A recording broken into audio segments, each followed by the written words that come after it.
La journée romande pour l'éclairage intérieur, les révisions du Conseil fédéral pour la mise en œuvre de la loi sur l'électricité et l'avion du futur qui marcherait à l'hydrogène, c'est le menu de notre Domotek Hebdo de la semaine.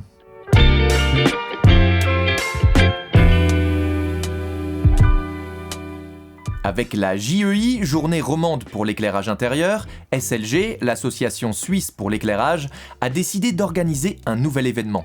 Il s'agit de la première journée de conférence suisse dédiée à l'éclairage intérieur. Elle fournira une belle occasion aux professionnels de se rencontrer, d'échanger et de se tenir informés des dernières actualités.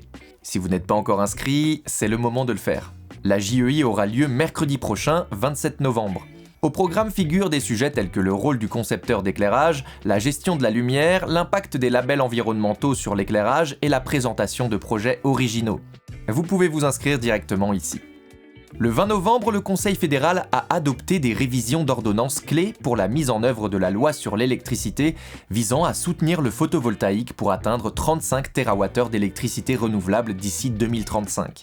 Parmi les mesures phares, la contribution de base pour certaines installations est réduite en raison de la baisse des coûts des modules solaires, tandis que le bonus d'inclinaison est augmenté pour encourager les installations en façade qui assurent une production stable tout au long de l'année. Depuis 2018, il est possible de fournir de l'électricité solaire à des voisins via des lignes électriques privées et des compteurs individuels. Désormais, les lignes existantes de raccordement pourront également être utilisées, tout comme les compteurs intelligents des gestionnaires de réseaux de distribution. Dans son communiqué, Suisse Solar regrette toutefois que la part minimale d'électricité issue de la production renouvelable nationale dans l'approvisionnement de base ait été maintenue à 20%.